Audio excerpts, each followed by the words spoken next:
गुजरता नहीं है। आप कितने भी अच्छे हो, धर्म कर्म करने वाले हो, और पत्नी धुंधली मिल गई तो क्या होगा? आप कितने भी आत्मदेव बने रहिए, अगर देवी जी धुंधली मिल गई तो फिर रामायण का पाठ नहीं हो सकता, फिर महाभारत ही होगी। इसलिए देवी मिले तो अच्छी मिले, हाँ जी, धर्म कर्म करने वाली मिले, धर्मात्मा मिले। जब पत्नी धर्म वाली मिलती है ना, धर्मात्मा पत्नी मिल जाए, यानी विचार अच्छे हो, धर्म कर्म में मन लगता हो, तो माता सुनीति के जैसे ही उसकी संतान भी जो होती है वो भी भक्त होती है। आप केवल जब कथा सुनते हैं तो केवल आप अपना ही कल्याण नहीं करते, आप अपने भी आने वाले वंश का भी कल्याण करते हैं, अपने बच्चों का, अपने परिवार का, अपने माता पिता का, सबका कल्याण करते हैं। संत ने फल निकाल के दे दिया, और जब फल निकाल के दिया तो आत्मदेव जी लेकर के चल पड़े, और आत्मदेव जी जब फल को लेके चले, ला करके धुंधली को दिया, और धुंधली को जब फल ला करके देते हैं तो धुंधली ने कहा, महाराज ये कैसा फल है? तो कहा कि देवी अगर इस फल को तुम खा लोगी, 1 वर्ष के अंदर ही तुम्हें सुंदर पुत्र की प्राप्ति होगी। 5 नियमों का पालन करना है। सत्यम शौचम दया दानम एक भक्तम तु भोजनम वर्षावधि स्त्रिया कार्यम अतेन पुत्रो अति निर्मलः। देवी सत्यम शौचम दया दानम, एक तो सत्यम यानी झूठ नहीं बोलना है, 1 वर्ष तक केवल सत्य ही बोलना है। शौचम माने पवित्रता का ध्यान करना है। धुंधली ने कहा, अरे राम राम, हमने जिंदगी में कभी झूठ से अलावा सत्य बोला ही नहीं, हम तो 24 घंटे झूठ बोलते हैं, अरे सोते रहते तो झूठ बोलते रहते हैं। आप कह रहे हो सत्य बोले? पवित्रता तो मैंने कभी की नहीं, खा पी के बिना मुंह धुले ही जाके सो जाती हूँ। आप कह रहे हो पवित्र कैसे रहूंगी? प्रेम तो कभी किया नहीं, दान पुण्य कभी किया नहीं, कैसे करूंगी महाराज? अब 5वां नियम सबसे कठिन है, एक भक्तम तु भोजनम। 1 भक्तम यानी 1 वर्ष तक केवल 1 ही टाइम भोजन करके रहना है। धुंधली ने कहा, ये लो अपना फल ले लो महाराज, हमको नहीं चाहिए। अगर मैं जिंदा रहूंगी तो मुझे बेटा बेटी होगी, ये अपना फल आप ही रख लो, क्योंकि 1 टाइम खा के तो मैं जिंदा ही नहीं रहूंगी। बोले खाए? धुंधली ने कहा, हम दिन भर खाती रहती हूँ, 5-5 बार मैं खाती हूँ, फिर भी मुझे भूख लगी रहती है, इसलिए मैं 1 टाइम खा के जिंदा नहीं रहूंगी। आत्मदेव जी ने बहुत प्रकार से समझाया, फल को रख लिया। उनकी बहन आ गई, उन्होंने कहा, मुझे बेटा होगा मैं तुम्हें दे दूंगी। तुम झूठ मूठ का घर में इतना कह दो कि तुम्हें बेटा होने वाला है, झूठ कह दो बस। इस फल का क्या करूं?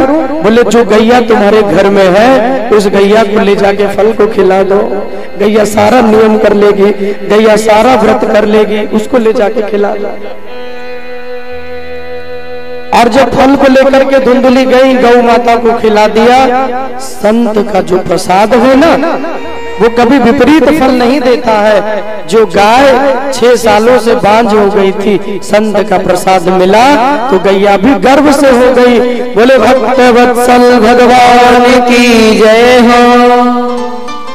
आज गाय भी गर्व से हो गई। धुंधली तो झूठ मूठ का घर में बैठ, अच्छा विचार भी कितने अच्छे हैं धुंधली के। क्या सोच रही है धुंधली? धुंधली ने सोचा कि अगर मैं मां बन गई, अगर मैंने फल खा लिया, मैं मां बन गई, तो मेरे बाहर जा नहीं पाऊंगी, कमरों में रहना पड़ेगा। और अगर मैं कमरों में रहूंगी और कहीं मेरे घर में आग लग गई तो सब भाग जाएंगे, मैं तो उसी में जल जाऊंगी। फिर सोचने लगी, अगर मैं मां बन गई, अंदर रहूंगी, मेरी ननद रानी आ जाएंगी, मेरी सासू माँ सारा धन उठा के उनको दे देंगे, मैं कुछ बोल नहीं पाऊंगी, कुछ देख नहीं पाऊंगी। लालने पालने दुखम, धुंधली ने कहा इस सब चीज में बड़ी तकलीफ है, छोड़ो, गैया को खिला दो, वो नियम कर लेगी। और जब महाराज उस गैया को संत का प्रसाद मिला तो गाय गर्भ से हो गए। धुंधली की बहन ने अपने बेटे को लाके धुंधली को दे दिया, झूठ मूठ को सभी को कह दिया मेरा बेटा है। रात्रि में लाके दे गई, बहुत सारा धन धुंधली ने अपनी बहन को दे दिया, बच्चे को अपना नाम दे दिया, नाम भी अपने नाम से रखा, मेरा नाम धुंधली तो मेरे बेटे का नाम धुंधकारी होना चाहिए, बच्चे का नाम धुंधकारी होगा। नाम पड़ गया, लेकिन धुंधकारी के जन्म के 3 महीने बाद जिस गैया ने संत के प्रसाद को पाया है, आज उस गैया के गर्भ से भी एक मानव के जैसा बेटा हुआ है, जैसे मनुष्य को पुत्र होता है उस स्वरूप में हुआ है। सारा शरीर मानव के जैसा सुंदर है, केवल जो कान है वो गाय के समान है। गौ कर्ण इति गोकर्ण, बोले गोकर्ण जी महाराज की जय हो। तो नाम पड़ गया गोकर्ण, गौ कर्ण इति गोकर्ण।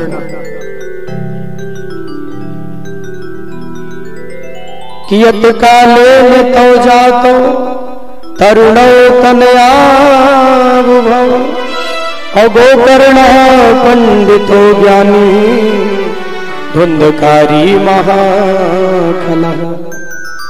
गोकर्ण जी महाराज बड़े हुए तो काशी में आगे, बनारस में रह के विद्वान बन गए। संगत का जीवन में बड़ा असर होता है। मैं हमेशा निवेदन करता हूँ, जीवन में संग हमेशा अच्छा कीजिए।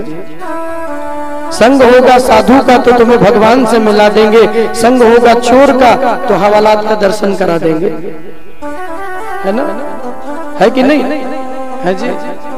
संत होगा साधु का तो भगवान से मिला देंगे, संग होगा चोर का तो जेल भी लेके चले जाएंगे। संग जीवन में अच्छा करिए। धुंधकारी का संग बिगड़ गया तो धुंधकारी का जीवन बिगड़ गया। और भैया गोकर्ण जी बनारस में रहे, ब्राह्मणों का पंडितों का आशीर्वाद मिला, संग बन गया, सुंदर हो गया, गदगद हो गए, प्रसन्न हो गए, आनंद में हो गए। और धुंधकारी महाखला दुष्ट प्रवृत्ति का हो गया, अपने माता पिता को मारता है, उनसे धन मांगता है, घर के बर्तनों को बेच दिया, घर के कपड़ों को ले जाके बेच दिया। अब घर में कुछ भी नहीं है, फिर भी अपने माता पिता को मारता है, उनसे धन मांगता है, कहता मुझे धन दीजिए।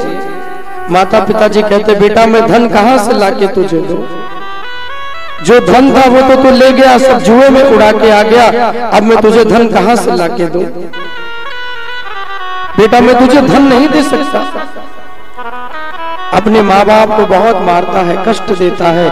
इसीलिए भागवत कहती है जीवन में पुत्र मिले तो सुपुत्र मिले, कुपुत्र ना मिले। गुरुदेव भगवान कहते हैं आज गोकर्ण जी अपने पिता से मिलने के लिए आए, पिता को रोता हुआ देखा तो 2 श्लोकों में इतना सुंदर ज्ञान दिया है कि 2 श्लोक में गोकर्ण गीता का नाम दे दिया और अपने पिता को भगवान का दर्शन करवा दिया। कि धर्मं भजस्व सततम त्यज लोक धर्म सेवस्य साधु पुरुषा जहि काम तृष्णा। पिताजी लौकिक धर्म को छोड़ के भगवत धर्म का पालन कीजिए। पुत्र आपको कष्ट दे रहा है ये भूल जाइए, आपके कर्म ही आपको सुख दुख देते हैं, आप मत चिंता करिए। 2 श्लोकों में ज्ञान दिया, पिता ने घर को छोड़ दिया। आज पिता ने अपने बेटे को प्रणाम किया, एक पिता ने अपने पुत्र को प्रणाम किया, उसके ज्ञान को प्रणाम किया और भगवत नाम गाने के लिए जंगलों की ओर चले गए। भागवत के 10वें स्कंद का पाठ किया, भगवान कृष्ण का दर्शन करके अपने जीवन को भगवान कृष्ण के चरणों में ही विलीन कर दिया। अपनी माता का कल्याण तो गोकर्ण जी भी नहीं कर पाए। एक कुएं में जाके माता जी कूद गई। जीते जी भी जीवन में नरक रहा, मरने के बाद भी नरक की प्राप्ति हुई। जिसके जीवन में एक घड़ी का भी सत्संग नहीं है, एक घड़ी पर भी भगवान का नाम नहीं है, उसका जीवन सुंदर नहीं हो सकता। जीवन में भगवत नाम अवश्य होना चाहिए। वैश्याओं ने मिलकर धुंधकारी को मार दिया, उसी के आंगन में गाड़ दिया, प्रेत बन गया। गोकर्ण भैया आए और अपने प्रेत बने भाई के गोकर्ण जी ने मुक्ति करवाई। श्रीमद् भागवत की कथा सुनाकर प्रेत बने धुंधकारी को गोकर्ण जी ने मुक्त कराया। एक 7 गांठ का बांस लगाया, उसी गांठ में सबसे नीचे आकर के धुंधकारी बैठ गया। हजारों हजारों गांव के लोग आकर के कथा सुनते रहे, आनंद लेते रहे। और जब गोकर्ण जी कथा सुनाए, अंतिम दिन आया, बांस के 2 पलड़े हो गए और देव बन के धुंधकारी प्रकट हो गया। बोले भक्तवत्सल भगवान की जय हो। देव बन के प्रकट हुआ।